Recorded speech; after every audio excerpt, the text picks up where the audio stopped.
surpresa em meio à tecnologia.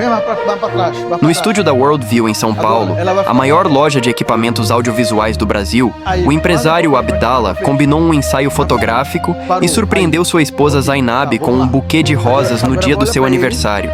Um gesto simples, mas cheio de amor, eternizado pelas lentes de Gui Sampaio. Confira o antes e depois desse momento inesquecível.